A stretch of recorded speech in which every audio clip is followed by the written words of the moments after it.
ہم ختم نبوت پر بسم اللہ الرحمن الرحیم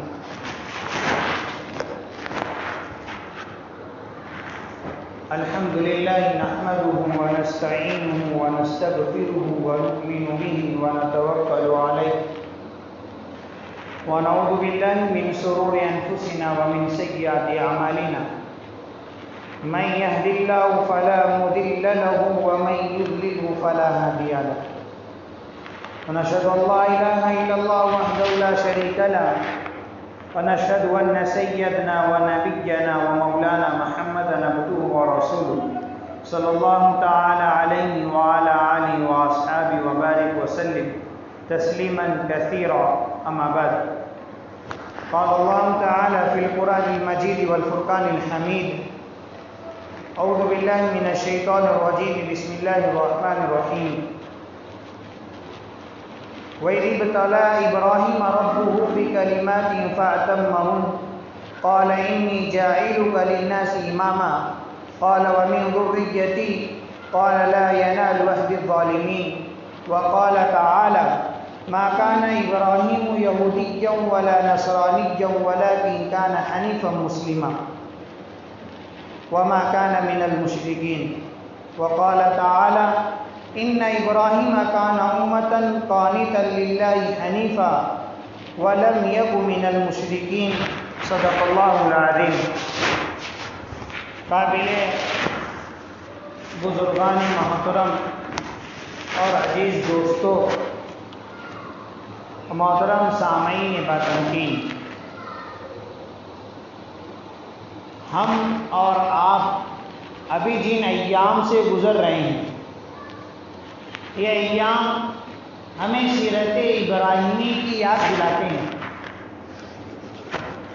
ان ایام میں حج کرنا، قربانی کرنا،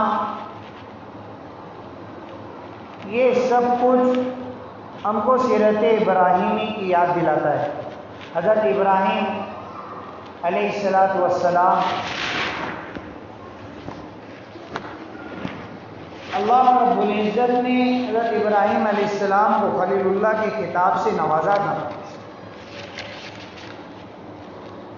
اور آم کے اوپر اللہ رب العزت نے آپ کی جو قربانی چاہی ہے، اور اللہ رب العزت جس کو اپنا جتنا محبوب بنانا چاہتے ہیں، جس کو اپنا جتنا محبوب اور اپنے سے جتنا قریب کرنا چاہتے ہیں، اس کا امتحان بھی اتنا ہی سخت ہوتا ہے.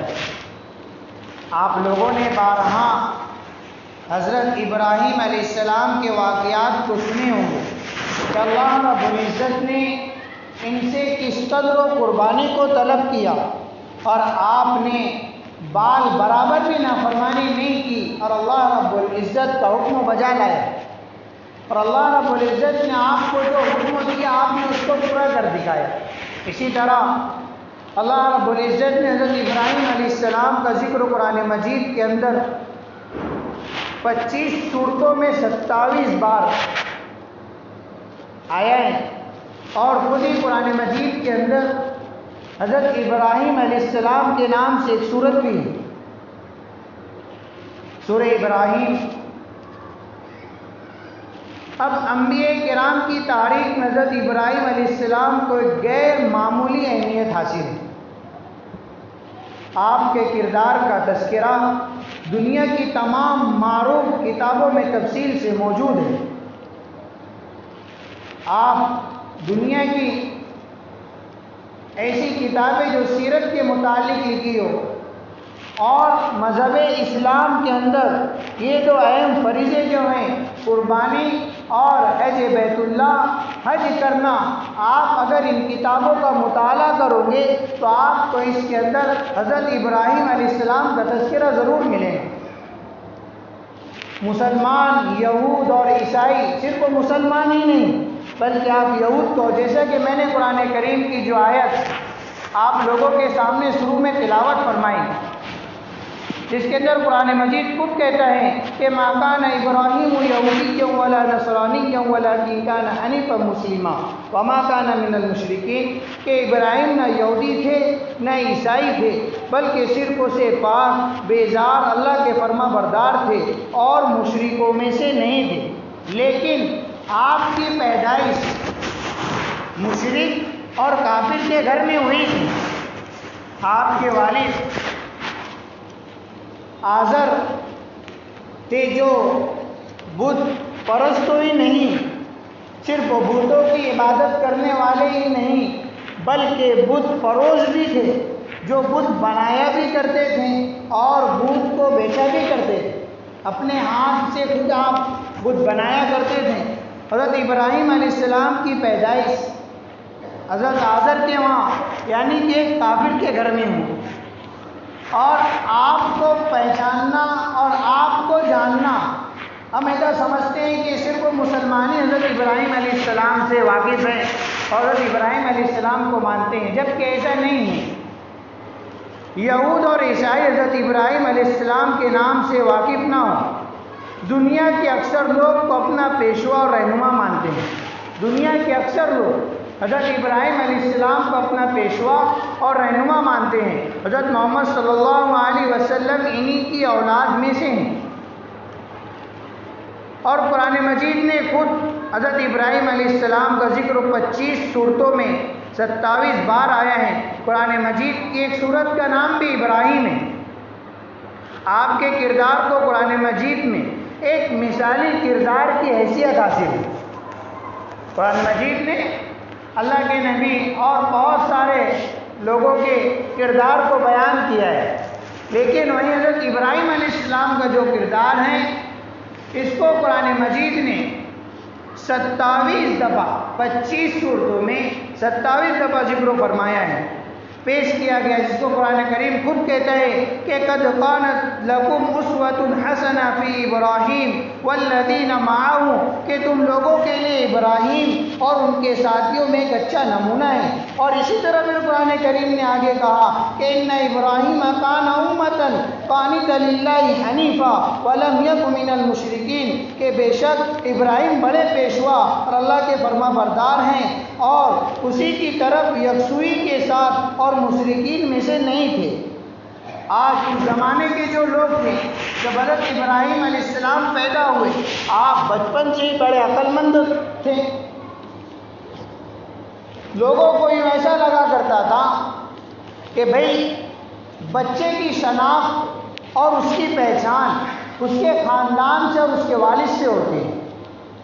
آپ بہت نیک ہیں، آپ بہت نیک ہیں، آپ بہت اچھے کام کرتے ہیں، لیکن اگر آپ کا بچہ کسی برائی کے دانے پر آ جاوے اور اس نے کسی برائی کو اپنی شناخت کو بنا لیا ہے، اس نے اپنی کسی برائی کو اپنی پہچان بنا لیا ہے، تو لوگ اس بچے کو پہچاننے کے لیے سب سے پہلے اس کے والدین کے کردار کو اور اس کے والدین کے اخلاق کو، اس کے والدین کے معاملات کو تلاش کرتے ہیں کہ اس کے والدین کیسے ہیں،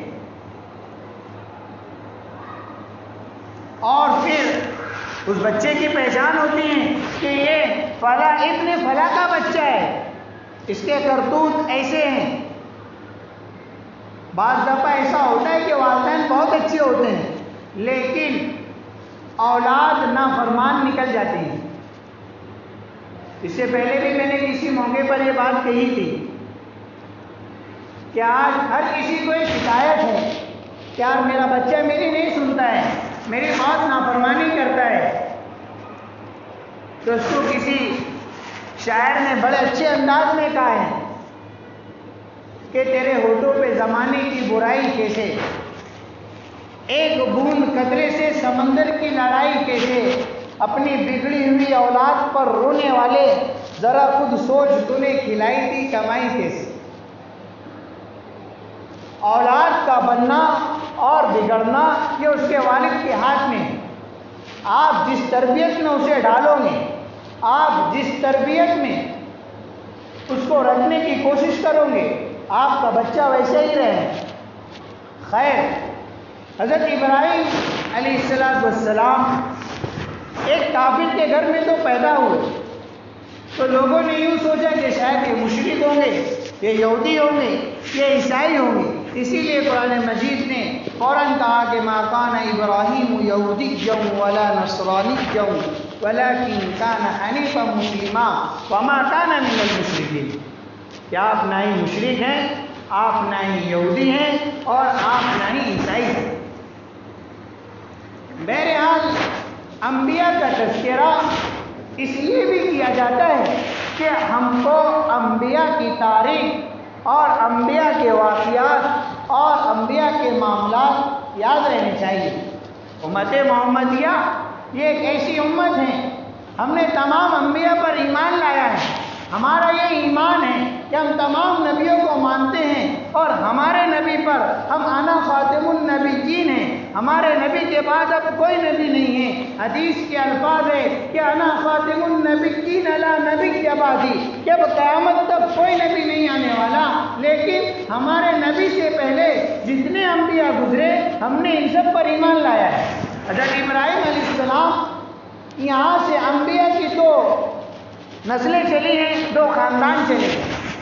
ہم بارہا سنتے ہیں بنی اسرائیل، یہ بنی کب سے؟ حضرت ابراہیم علیہ السلام کی دو بیویاں تھیں۔ عام طور پر حضرت حاجرہ کا تذکرہ حضرت اسماعیل سے عام طور پر سب لوگوں کو یاد ہوتا ہے۔ حضرت اسماعیل علیہ السلام حضرت حاجرہ سے پیدا ہوئے تھے، لیکن حضرت حاجرہ حضرت ابراہیم علیہ السلام کی دوسری بیوی ہیں۔ آپ کی پہلی بیوی حضرت سارہ تھی۔ اللہ رب العزت نے حضرت سارہ سے آپ کو کئی سالوں تک کوئی اولاد نہیں دی تھی۔ آپ نے بارہا ان واقعات کو سنا ہوگا کہ جب حضرت ابراہیم علیہ السلام پیدا ہوئے، ان کے والد بت پرست تھے، خود بت بنایا کرتے تھے، خود بت فروش تھے، خود بتوں کو بیچا کرتے تھے۔ پھر جو معاملہ ہوا، بارہا اس کو ان واقعات کو ہم نے سن چکا ہے، میں اس کی تفصیل میں نہیں جانا چاہتا ہوں کہ آپ نے بت کو توڑا، پھر بت کے ہاتھ میں کلاڑیں رکھی، پھر واپس آنے کے بعد جب آپ سے سوال ہوا کہ ان بتوں کو کس نے توڑا ہے، تو آپ نے کہا کہ جو بڑے بت کے ہاتھ میں کلاڑی رکھی تھی، کہا بھائی اسی سے پوچھ لو، جب وہ آپ کے معبود ہیں، آپ کے خدا ہے، تو ان سے پوچھو ان کو کس نے توڑا ہے۔ جب یہ پورا معاملات ہو گئے تو اس وقت سیدنا حضرت ابراہیم علیہ السلام نے ملک شام کی طرف سفر کیا۔ جب آپ سفر کر رہے تھے تو آپ کی بیوی حضرت سارہ، یہ آپ کی پہلی بیوی تھی جو آپ کے ساتھ تھی۔ ملک شام کی طرف جب کوئی اچھی عورت، خوبصورت عورت روانہ ہوتی تھی تو شام کا بادشاہ اس کو روک لیا کرتا تھا، اور روک کر وہ ان کے ساتھ اپنی خواہشات کو غلط طریقے سے پورا کرنا چاہتا تھا۔ بہرحال حضرت سارہ ایک نبی کی بیوی ہے، اور نبی کی بیوی کے ساتھ کوئی غلط کام کرے یہ ہو نہیں سکتا، کیونکہ اللہ رب العزت اس کی ضرور حفاظت کرتے ہیں۔ اسی طرح ایک بات یہاں آئی تو میں یہ بھی بتاتا چلوں کہ معاشرے کے اندر عزت دار آدمی کے لیے، جو آدمی عزت دار ہو، اللہ کا برگزیدہ بندہ ہو، اللہ کی ہمیشہ فرما برداری کرنے والا ہو، اور اللہ کے حکموں کو بجا لانے والا ہو، اور اللہ کے احکامات پر عمل کرنے والا ہو، اگر ان کے گھر کی مستورات کو، ان کی بیویوں کو، ان کی جوان بچیوں کو اگر کوئی غلط نگاہ سے دیکھتا ہے تو اللہ رب العزت اس کا انجام اس کو بتا دیتے ہیں۔ بے حیائی بہرحال ہوتی ہے، بے حیائی انسان کے اندر پیدا ہو جاتی ہے، لیکن جس کی حفاظت کی حیا کو میرا رب مان لے اس کا کوئی کچھ نہیں بگاڑ سکتا۔ حضرت سارہ علیہ السلام جب پہنچی تو راستے میں جب یہ بادشاہ کا دربار آیا، ہر آنے جانے والوں کو وہاں پر رکنا پڑتا تھا۔ حضرت ابراہیم علیہ السلام رک گئے۔ رکنے کے بعد بادشاہ کی نیت حضرت سارہ پر خراب ہونے لگی۔ بہرحال وقت کا بادشاہ تھا، یہ معاملہ نمرود کا نہیں ہے۔ نمرود کے ساتھ جو معاملات ہوئے انشاءاللہ اگر ابھی آج موقع رہا تو آج بتائیں گے ورنہ اس کو آئندہ ہفتہ ہم لیں گے کہ نمرود کے ساتھ جو معاملات حضرت ابراہیم علیہ السلام کے جو ہوئے، یہ نمرود سے ہٹ کر ملک شام کا بادشاہ تھا. اس نے حضرت ابراہیم علیہ السلام کو تو روکا، اور جب حضرت ابراہیم علیہ السلام نے بات کہی کہ بھئی مجھے تو آگے جانا ہے، مجھے جانے دیجیے، تو حضرت سارا کو روک لیا. حضرت ابراہیم علیہ السلام بہت روتے رہے، یار میری بیوی ہیں. اللہ رب العزت نے بڑی عجیب چیز بنائی. نکاح کے بعد یہ دو رشتے ایسے ہیں، خاوند اور بیوی کا، کہ انسان کو کسی سے دنیا میں اتنی محبت نہیں ہوتی ہے جتنی میاں کو اپنی بیوی سے ہو جاتی ہے اور بیوی کو اپنے میاں سے ہو جاتی ہے. شوہر بیوی سے بھی اتنی محبت کرتا ہے اور بیوی بھی شوہر سے اتنی ہی محبت کرتی ہے. یہ عجیب رشتے ہیں جس کی مثالیں دنیا میں بہت اچھی سے موجود ہیں. بہرحال وہ بادشاہ تھا، اس نے حضرت سارا کو تو روک لیا، اور روکنے کے بعد خود اسی کے ہاں کی ایک باندی تھی جو غلام تھی، جو اس کی نوکرانی تھی، جس کا نام ہاجرہ تھا. اس نے حضرت ہاجرہ کو حضرت ابراہیم علیہ السلام کے ساتھ دے دیا کہ اسے لے کر چلے جاؤ. آپ اللہ کے حکموں سے حضرت ہاجرہ کو اپنے ساتھ لے لی، اور حضرت سارا وہاں بادشاہ کے وہاں رک گئی. لیکن جب بادشاہ کے یہاں حضرت سارا رک گئی تو بادشاہ نے یہ سوچا کہ اب میں حضرت سارا کے ساتھ غلط کام کروں. نبی کی بیوی کے ساتھ وہ غلط کام کرنا چاہتا تھا، جس طرح ہی اپنے گندے خیالات پر اور اپنے گندی خواہشات کو ایک نبی کی بیوی سے جب وہ پورا کرنا چاہتا تھا، اپنے قدم کو اٹھاتا تھا اور آگے بڑھتا تھا، زمین اس کے پاؤں کو پکڑ لیتی تھی. حضرت سارا کے قریب نہیں پہنچ سکا، وہ پھر سک کر بیٹھ جاتا تھا، پھر دوبارہ اٹھتا تھا، پھر اسی طرح ایک گندے کام کی نیت کو لے کر وہ آگے بڑھتا تھا، پھر زمین اس کے پاؤں کو پکڑ لیتی تھی. وہ 3 دفعہ اٹھتا رہا. اس نے یہ بات کو سوچ لی کہ یقیناً یہ نیک آدمی کی بیوی ہے اور میں اس کے ساتھ جو کام کرنے جا رہا ہوں غلط ہے. اس نے حضرت سارا کو آزاد کر دیا. غلط کام وہ نبی کی بیوی کے ساتھ نہیں کر سکتا. اللہ کے حکموں سے یہ ہوا کہ حضرت ابراہیم علیہ السلام سے کہا گیا کہ اب تم حضرت ہاجرہ سے نکاح کرو. بہرحال اللہ کے حکموں سے حضرت ہاجرہ سے آپ کا نکاح ہو. حضرت ہاجرہ آپ کی دوسری بیوی بنی. اللہ رب العزت نے آپ کو اولاد کی بہت تمنا تھی، جس کو قرآن نے بیان کیا ہے. قرآن خود کہتا ہے کہ اللہ حضرت ابراہیم علیہ السلام نے دعا مانگی تھی کہ هنالک دعا زکریا ربا قال رب هب لي من لدنك ذرية طيبة إنك سميع الدعاء فنادته الملائكة وهو قائم يصلي في المحراب أن الله يبشرك بيحيى مصدقا بكلمة من الله وسيدا وحصورا ونبيا من الصالحين. کہ میرے رب جس طرح تم نے زکریا کو اور سب کو اولاد دی، مجھے بھی اولاد کی دولت سے مالا مال فرما. آپ کو اولاد غالباً جہاں تک میرا گمان ہے یہ بات پکی نہیں، میرے بولنے میں کمی بیشی ہو سکتی ہے کہ آپ کو اولاد 900 سال یا 800 سال کے بعد ہوئی تھی. لیکن حضرت ہاجرہ سے نکاح کرتے ہوئے کچھ ہی دنوں میں اللہ رب العزت نے دوسری بیوی سے حضرت اسماعیل علیہ السلام جیسا ایک انمول بیٹا عطا فرمایا. حضرت ابراہیم علیہ السلام پیدا ہو. جب بادشاہ نے حضرت سارا علیہ السلام کو آزاد کر دیا تھا، آپ کی پہلی بیوی تھی، آپ ان کے پاس بھی آئے، اور جب اللہ رب العزت نے حضرت سیدنا ابراہیم علیہ السلام کی دعا کو قبول فرمایا تو پھر حضرت سارا سے بھی ایک خوبصورت اور اچھا بیٹا عطا کیا جس کا نام حضرت اسحاق علیہ السلام تھا. آپ کے 2 بیٹے حضرت اسماعیل اور حضرت اسحاق، یہ دونوں نبی ہیں. حضرت ابراہیم علیہ السلام کے 2 بیٹے، عام طور پر ہمیں تذکرہ صرف ایک کا ہی یاد رہتا ہے، حضرت اسماعیل علیہ السلام. حضرت اسماعیل دوسری بیوی سے ہو، آپ بھی نبی بنے. اب یہاں سے نبیوں کا خاندان چلا ہے، یہاں سے نبیوں کا خاندان چلا. اللہ رب العزت نے حضرت اسحاق سے حضرت یعقوب کو پیدا فرمایا. یعنی حضرت یعقوب علیہ السلام حضرت اسحاق کے ابا، حضرت یعقوب کے دادا حضرت ابراہیم علیہ السلام. پھر حضرت یعقوب سے اللہ رب العزت نے حضرت یوسف علیہ السلام کو پیدا کیا. اب آپ حضرت ابراہیم علیہ السلام کی یہ 2 بیویوں میں جو خاندان چلا ہے، حضرت اسحاق بن یوسف بن یعقوب، یعقوب بن اسحاق، اسحاق بن ابراہیم، یہ بنی اسرائیل کہلاتے ہیں. اس میں سینکڑوں نبی ہیں، بہت سارے نبی ہیں. یہاں سے بنی اسرائیل میں جتنے نبی ہیں، بنی اسرائیل کا ایک خاندان بنا. اور پھر حضرت ابراہیم علیہ السلام، حضرت اسماعیل علیہ السلام جب پیدا ہوئے تو حضرت اسماعیل علیہ السلام سے جو خاندان چلا، اس کے اندر ہمارے اور آپ کے آقا تاجدار مدینہ سرکار دو عالم جناب محمد رسول اللہ صلی اللہ علیہ وآلہ وسلم تشریف لائے.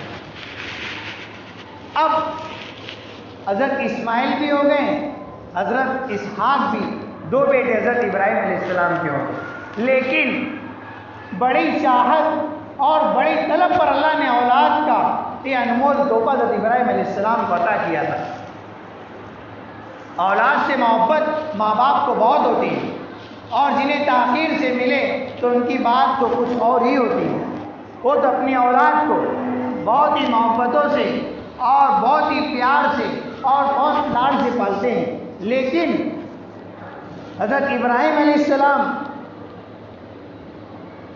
ایک ایسے نبی تھے کہ جو باطل اور گمراہی کو ختم کرنے کا ارادہ کیے تھے. آپ بہرحال کافر کے گھر میں تو پیدا ہوئے، لیکن آپ کی یہ سوچ تھی کہ میں گمراہی کو اور باطلوں کو ضرور ختم کروں گا. اور اللہ پاک نے بچپن سے عقل سلیم اور ہدایت سے نوازا تھا. جب وہ بڑے ہوئے تو انہوں نے رسول بن کر مبعوث فرمایا اور خلیل کا منصب عطا فرمایا. اور آپ کے زمانے میں تقریباً 2000 قبل مسیح کے درمیان ہوئے، یعنی کفاروں کے درمیان آپ 2000 سال تک رہے. اس کو بھی قرآن بیان کرتا ہے کہ آپ نے ان باطلوں کو توحید کی سب سے پہلے دعوت دی. آپ نے ان کو اللہ کی وحدانیت کہ اللہ ایک ہے، اللہ کی طرف آؤ اور یہ بت پرستی کو چھوڑو، یہ بت بنانے والوں کو چھوڑو. حالانکہ باپ خود وہی کام کر رہا ہے لیکن بیٹا اس کی مخالفت کر رہا ہے. تو آپ نے سب سے پہلے بڑی قربانی اور اہم کارنامہ آپ کا عقیدہ توحید کی دعوت دینا ہے. آپ نے شرکوں کا ٹوپ میں اندھیرے میں توحید کا مسئلے روشن اور توحید کا ایک فیصلے کو نظر پیش کیا کہ آپ کفار مشرکین کے گڑھوں میں رہیں، کفار مشرکین کے گروہ میں رہیں، اور رہنے کے بعد آپ نے سب سے پہلے توحید کا بول بالا کیا اور اللہ کے ایک ہونے کی دعوت دی اور اللہ کی طرف بندوں کو بلاتے رہیں. 4000 برس سے زیادہ مدت گزر چکی تھی، 4000 سے زیادہ مدت گزر چکی تھی جب توحید کا علم بردار خدائے واحد کا پیغام اور ابو الانبیاء حضرت ابراہیم علیہ السلام نے سرزمین عراق میں آنکھ کھولی. اس وقت تو پوری دنیا خدائے وحدہ کو بھول کر سینکڑوں معبود کی پرستش کر رہی تھی. آپ نے اپنی آنکھ عراق میں کھولی تھی. اس سے معلوم یہ ہوتا ہے کہ آپ شاید عراق میں ہی پیدا ہوئے ہو، اور اس زمانے کے لوگ سورج اور چاند کے علاوہ تاروں کو دیوتا اور معبود مانتے تھے. آپ نے سب سے پہلے دعوت کا آغاز اپنے گھر سے کیا. یہاں پر ہم کو ایک سبق لینا چاہیے کہ دعوت سب سے پہلے اپنے گھر والوں کے لیے. ہم چاہتے ہیں کہ معاملات سدھرے، ہم چاہتے ہیں بستی میں دین کا بول بالا ہو، تو اس کے لیے سب سے پہلے ہمیں اس بات کا یقین کرنا چاہیے کہ میں اپنی ذات کو، اپنے معاملات کو صاف کروں. اور ایسی مولانا صاحب تصویر اس بات کو فرماتے بھی ہیں کہ داعی کے لیے سب سے اعلیٰ صفت یہ ہے کہ وہ اپنے اخلاق کو عمدہ کرے. لمبا رومال رکھ لینے سے، ٹکنے کے اوپر پیجامہ پہن لینے سے، اپنے کرتے کو لمبا کر لینے سے، اچھی تقریریں کر لینے سے یہ نہیں ہے کہ آپ معاملات میں بہت اعلیٰ ہو اور آپ اگر کسی کو دین کی دعوت دے رہے ہو تو بہت اچھا کام کر رہے ہیں. دعوت آپ کی اچھی اس وقت تو بنے گی جب آپ کے خود معاملات اچھے ہو، آپ کے اندر حسد نہ ہو، آپ کے اندر بغض نہ ہو، آپ کے اندر کینہ نہ ہو، پھر وہ دعوت کا اثر دیکھو کیسا پڑتا ہے کہ کفار مشرکین کے لشکر کو دیکھو کہ انبیاء کے اخلاق ایسے تھے کہ پیدائش کفار کے گھر میں کی ہیں، لیکن اخلاق کو اتنا عمدہ بنایا کہ 4000 برس تک جب آپ نے آنکھ کھولی تو سورج اور چاند کی پرستش کر رہے ہیں، ان کی عبادت کر رہے ہیں، لیکن ان کو سمجھایا اور سمجھانے کے بعد وہ ایمان میں داخل ہوئے۔ اسی لیے آج ضرورت اس بات کی بھی ہے کہ ہم اپنے اخلاق کو بنائیں۔ جب ہمارے اخلاق بن جائیں گے، اللہ کے نبی نے کبھی تلوار کی زور پر اسلام کو نہیں پھیلایا، صحابہ نے کبھی اپنی طاقت کی بنیاد پر اسلام کو نہیں پھیلایا، آپ کے اخلاق دیکھ کر، آپ کے کردار دیکھ کر لوگ اسلام میں داخل ہوتے ہیں۔ یہ ایام ہم کو صرف حج اور قربانی نہیں یاد دلاتے ہیں، کہ ہم کو اخلاق کے عمدہ ہونے کی بھی ایک دلیل دیتے ہیں کہ ہم کو مسلمانوں کو، مجھے بھی اور آپ کو بھی اپنے اخلاق کو عمدہ کرنا چاہیے۔ حضرت ابراہیم علیہ السلام نے اپنے والد کو توحید کی دعوت دینا، حضرت ابراہیم علیہ السلام کے والد بتوں کو پوجتے تھے، لہذا انہوں نے دعوت توحید کا آغاز اپنے گھر سے کیا، اور سب سے پہلے باپ کو توحید کی دعوت، سب سے پہلے حضرت ابراہیم علیہ السلام نے اپنے باپ کو توحید کی دعوت دی، کیونکہ سب سے زیادہ وہی اس بات کا حق رکھتے تھے کہ پورے اخلاص کے ساتھ اس خیر خواہی کی جائے۔ انہوں نے مشرک باپ کو بڑے پیار و ادب سے سمجھایا، مگر باپ نے اتنا ہی سخت رویہ اختیار کرتے ہوئے حضرت ابراہیم علیہ السلام کو بڑی بے دردی سے ان کی باتوں کا جواب دیا، اور حضرت ابراہیم علیہ السلام کو تکلیفیں دیتے رہے۔ حالانکہ باپ ہیں، لیکن عقل میں بس یہ تھا کہ یہی میرے معبود ہے، یعنی میرے خدا کو برا بولتا ہے۔ جیسے آج ہمارا یہ عقیدہ ہے کہ ہمارے نبی کو کوئی برا بول دے ہم مر مٹنے کے لیے تیار ہو جائیں گے، اس سے لڑنے کے لیے تیار ہو جائیں گے، چاہے وہ آدمی جمعہ کی بھی نماز نہ پڑھا، جواری ہو، کبابی ہو، شرابی ہو، بدکار ہو، زانی ہو، زنا کرنے والا ہو، لیکن یہ بات ہم دعوے سے کہہ سکتے ہیں کہ اس کے سامنے اگر ہمارے نبی کی برائی کی جائے تو برداشت تو نہیں کرے گا۔ کیوں نہیں کرے گا؟ کیونکہ اس کے دل میں ایمان ہے، کوئی ایمان والا ہے، میرے نبی سے اسے محبت ہے، اس بنیاد پر وہ برداشت تو نہیں کرے گا۔ اسی طرح حضرت ابراہیم علیہ السلام کے جو والد تھے، اسی طرح ان کو اپنے معبودوں سے بہت محبت تھی، تو ان باتوں کو نہیں سن سکتے تھے اور نہیں برداشت تو کر سکتے تھے۔ اسی لیے حضرت ابراہیم علیہ السلام کو بہت تکلیفیں دینا شروع کر دی، اور اتنی تکلیف دی کہ جب آپ کو نمرود کے دربار میں لایا گیا، اور جب نمرود سے آپ کا مقابلہ ہوا تو آپ کی جو زندگی میں جو حالات آئے، پھر آگ جلائی گئی۔ منجنی ایک آلہ ہوتا ہے، بچپن کے اندر اگر ہم پلاسٹک میں جب باندھ کر بچے گول گول اس طرح گھماتے ہیں تو پتھر بہت دور جا کر گرتا ہے، اسی طرح ایک منجنی ایک آلہ تھا۔ آگ اتنی بڑی تھی کہ کسی کے اندر اتنی ہمت بھی نہیں تھی کہ وہ آگ کے قریب جائے اور حضرت ابراہیم علیہ السلام کو آگ میں ڈال دو۔